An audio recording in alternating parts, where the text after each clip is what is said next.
Have you ever felt like you were walking through a place that shouldn't exist? Somewhere just beyond the edges of reality, an endless maze of flickering lights, peeling walls, and silence that presses against your very soul. Tonight, I'll take you into the Backrooms, a realm where time and space dissolve, and shadows wait to pull you deeper. Listen closely, but beware, once you step inside, there may be no way back. It happened on a Wednesday. I remember that because of the vending machine. I was heading back from lunch, and the machine had that stupid, out of order, sign taped to it, same one that's been hanging crooked on the glass for weeks. I passed it every day on the third floor near the maintenance corridor. There was nothing unusual. Fluorescent lights overhead, hum of air conditioning, the smell of scorched coffee from the break room. Normal. I'd taken that shortcut 100 times, through the gray door next to the custodial closet, down the narrow hallway with exposed pipes and yellowed tiles, just to save a minute or two on my walk back to the office. The floor was always a little sticky, like it never dried right after mopping. But this time, when I turned the corner past the mop bucket and the busted emergency exit sign, something was wrong. There was a sound. Like a pop, or a glitch in a video game. A hiccup in the air. The hallway flickered. I blinked, hard. I took a step back. My foot landed on something soft instead of linoleum. Carpet. I looked down. It was yellow. Old, damp carpet. Patternless, stained in patches like something had been spilled and never cleaned. The walls around me weren't tile anymore, they were a sickly, faded beige. No doors. Just blank walls and low ceilings with those humming fluorescent lights, buzzing like a nest of bees. It was wrong. All of it. There was no door behind me. No pipes. No mop bucket. Just hallway, stretching out in every direction. And the smell, musty, chemical, like mildew mixed with lemon-scented cleaner. Thick. It clung to the back of my throat. I called out. Once. Twice. My voice didn't echo. It felt like the space swallowed it whole. I pulled out my phone, no signal, of course. Just static where the clock should be. The battery icon flickered, then froze. I thought about shouting again, but something inside me said not to. The lights overhead flickered. I turned, looking down the hall where I thought I'd come from. But it was just more corridor. All the same. Carpet, beige walls, that droning buzz. I didn't panic. Not yet. I told myself this was a dream, a weird nap I must have slipped into after lunch. I even laughed, a little, like I was testing the air. But then I felt it. That cold, quiet awareness. I wasn't alone in here. I couldn't see anyone, but something had shifted. The kind of shift you feel when someone enters a room behind you, and you know without looking. That electric prickling on your neck. I turned slowly. Nothing. Just yellow. Endless, monotonous yellow. Still, I knew. I wasn't alone. I stood there for a long time, maybe minutes, maybe hours. Time didn't feel right anymore. I picked a direction and walked. The carpet squished faintly under my shoes. That was the last real thing I remember before it began to feel like I was, somewhere else entirely. I started walking. Not because I had a plan, but because standing still felt worse. It felt like being watched. Every hallway looked the same. Same wallpaper, dull beige with barely their vertical stripes, curling at the edges in places. Same lights, buzzing overhead with a flicker every so often, like they were powered by something unstable. Same ceiling tiles, stained with dark patches and watermarks that looked almost intentional. Like faces if I stared too long. The floor squished faintly beneath my shoes. Always damp. Always slightly too warm, like the carpet was holding in breath. I thought maybe if I kept walking in one direction, I'd hit a wall. A stairwell. A fire exit. Something. But the longer I walked, the more it all looped. I'd pass a smudge on the wall, a tear in the carpet, then again, 10 minutes later, the same smudge, the same tear. I wasn't going in circles. I never turned. But somehow, I was right back where I started. That's when I noticed the sound. It wasn't just the lights buzzing. Beneath that, there was a subtle undertone. Like a low, mechanical groan. Faint, rhythmic. Machinery humming far beneath the floors, maybe. Or something, alive. Breathing. I couldn't tell. I started whispering to myself. Just nonsense. Anything to keep the silence from swallowing me whole. My voice didn't echo. Not really. The air was too heavy, too thick with something I couldn't name. Every few minutes, I'd stop and press my ear to the wall. Listening. Hoping. Dreading. I never heard voices. But I did hear shuffling once. Just faintly. Like someone, or something, moving a few corridors over. It stopped when I moved. Like it didn't want to be heard. I found a corner that broke the pattern eventually, a single hallway that split off at a weird angle, like the walls had been forced into shape. The light above it buzzed louder than the others, and it flickered almost in time with my heartbeat. I took it anyway. What else could I do? It led me to a large open room. A break in the monotony. The ceiling rose higher, maybe 20 feet. No windows, no vents, but the air was slightly colder. Stale. I could see more stains on the walls here, longer and darker, almost like water damage, or handprints dragged downward. In the center of the room was a pile of old furniture, broken desks, a torn office chair, filing cabinets stacked like someone tried to build a barricade. There were scratch marks on the walls near the pile. Deep ones. I didn't touch anything. I didn't sit down. There was something wrong with the air in that room. Like it had been trapped in there too long. Like it remembered. I backed away and found another hallway, this one narrower, darker. I didn't want to go down it. But I didn't want to stay in the furniture room either. That was the first time I whispered it out loud. This isn't a dream. I think part of me knew from the start. The narrow hallway was darker than the others. The overhead lights here were spaced farther apart, and many of them were flickering, or just dead entirely.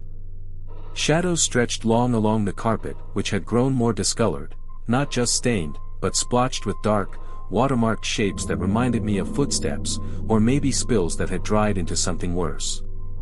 I hesitated before walking in. My instincts screamed not to go further, but standing still felt like an invitation. Like the walls would close in, or something would find me if I stayed too long. So I moved forward. The hum of the lights became more erratic. One flickered hard above me, popped loudly, then died, casting half the corridor into a sudden gloom.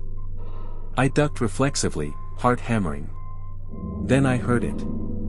Footsteps. Not mine. They were faint, like someone barefoot, moving slowly across the damp carpet. I stopped moving instantly. Held my breath. They stopped, too. I took a slow step forward, testing. Silence. Then, from behind me, another step. Just one. Deliberate. Close. I spun around, but the hallway was empty. Just yellow walls and dying lights. No sound now but my breath and that low, ever-present hum. But I knew I wasn't alone. I could feel it, the way you feel when someone is staring at you from across the room, a pressure in your chest. A tightening behind the eyes. The hair on my arm stood up. I started walking again, faster this time, refusing to run because something in me said if I ran, it would chase. The hallway bent suddenly to the right, a sharp angle that didn't make architectural sense. I turned and came face to face with a blank wall. A dead end. I froze. Behind me, the footsteps returned. Louder now. Closer. No longer cautious. I turned back, pressed myself against the wall. Waited. Nothing came. The hallway stretched behind me, empty. But the feeling didn't leave. That pressure, like a presence just out of sight. I noticed then that the wall I was pressed against had something scratched into it. Letters. Words. Faint but legible under the failing light. Don't follow the sound. I didn't understand what it meant. Not then.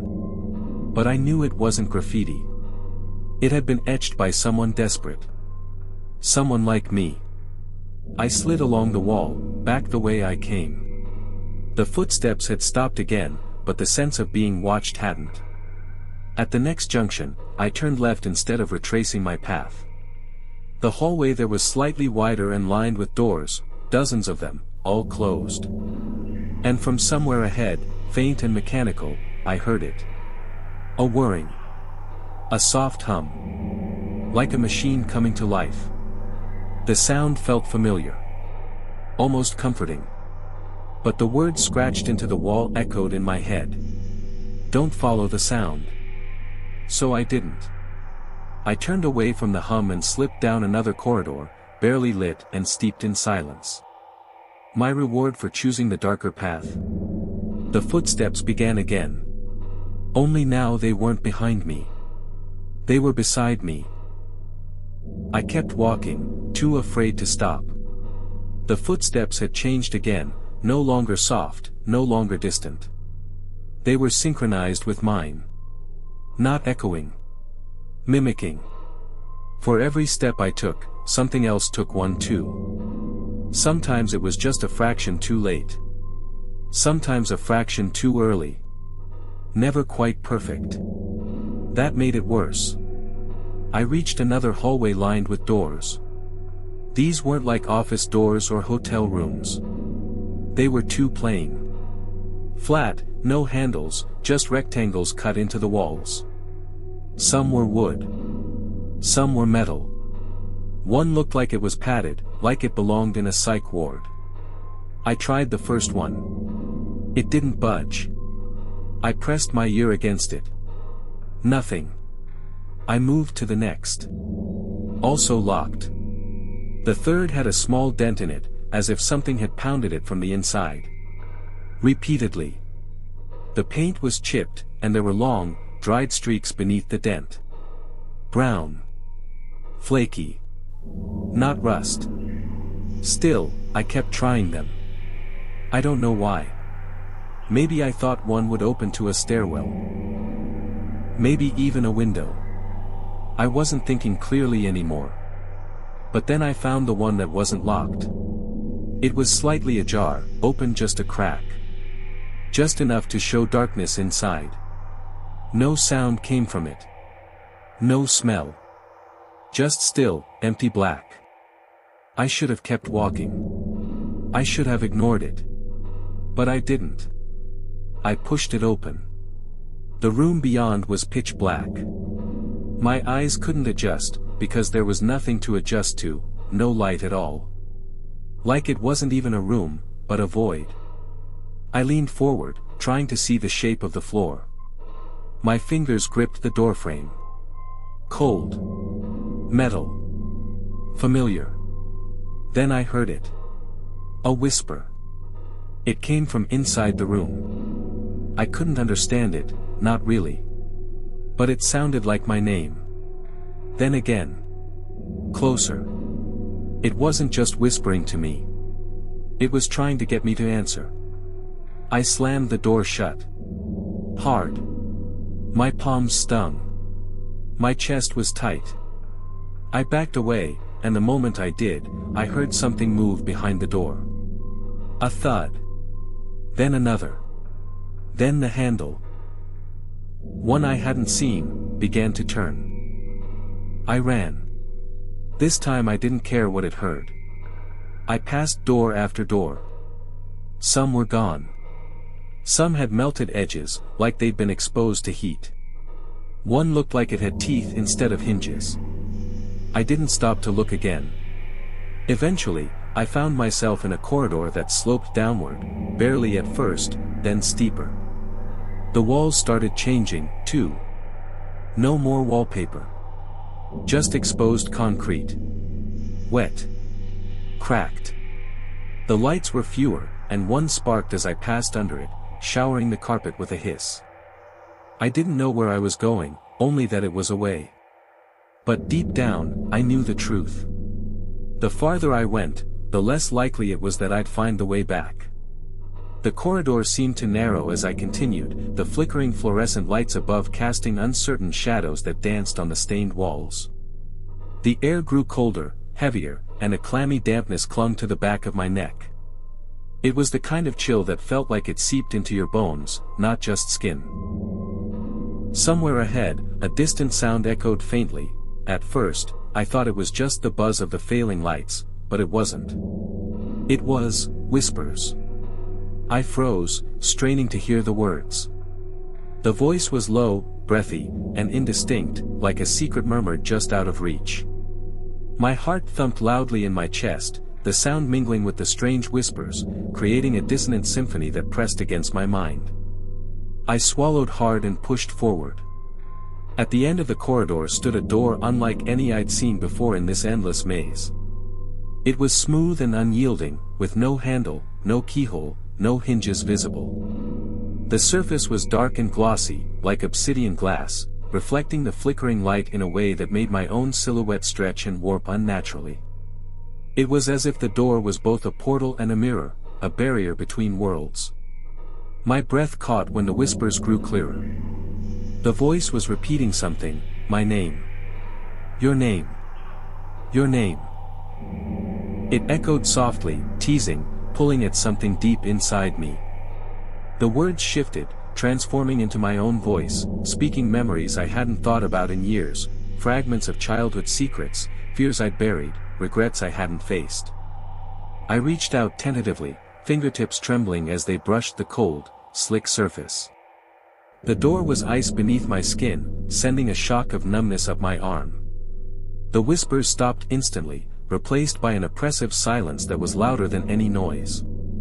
Then, a single knock sounded behind me. Slow. Deliberate. 3 knocks.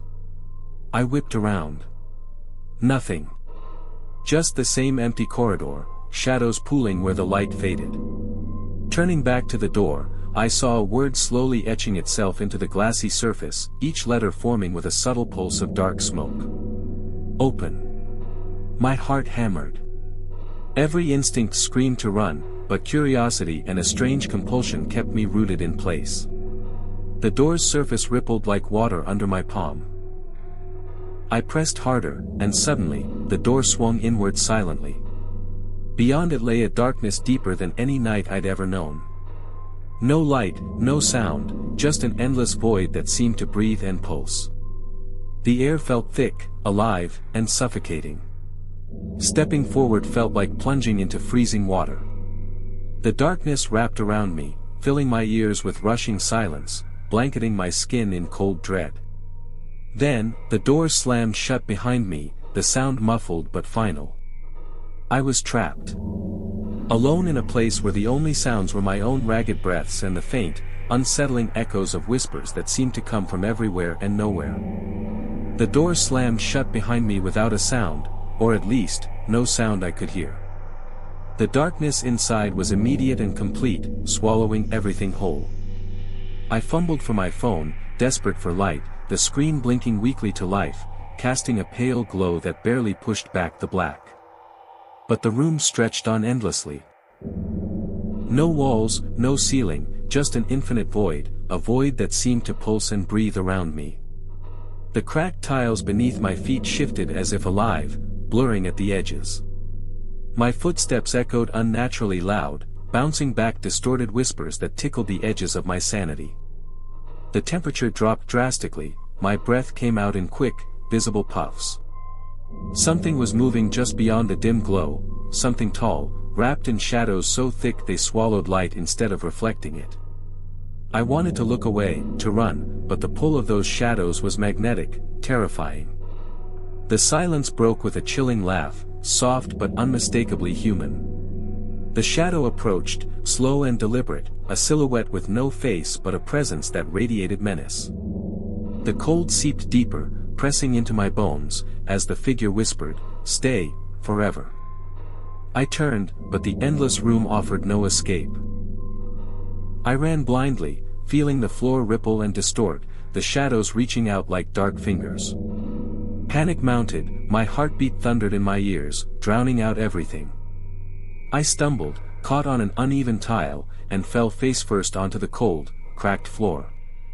The figure loomed over me, its presence overwhelming. Then, suddenly, the darkness peeled back, revealing a weak flicker of light ahead, a battered bulb swaying gently on a wire.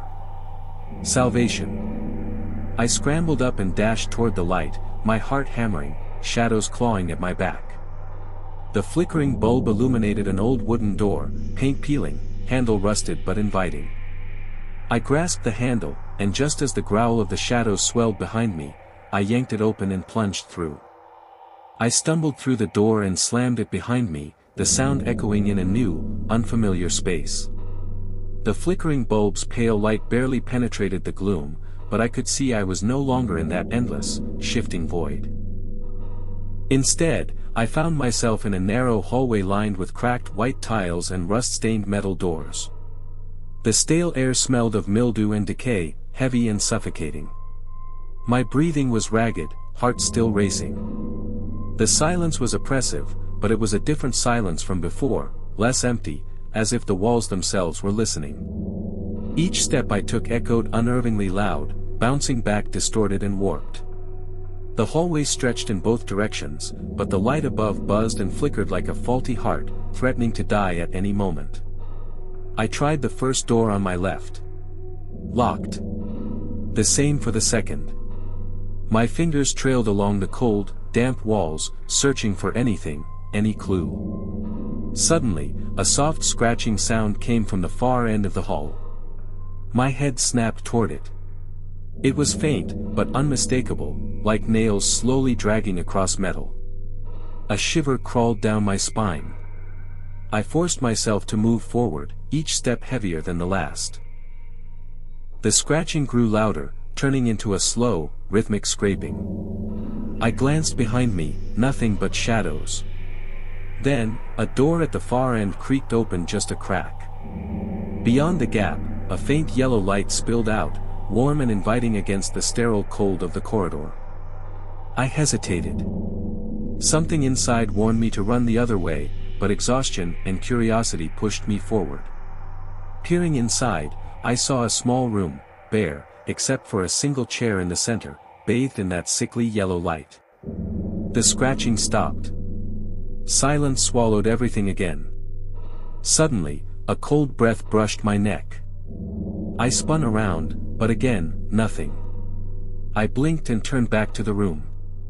The chair was empty, but the floor beneath it was stained with dark, wet footprints, trailing toward the door I'd come through.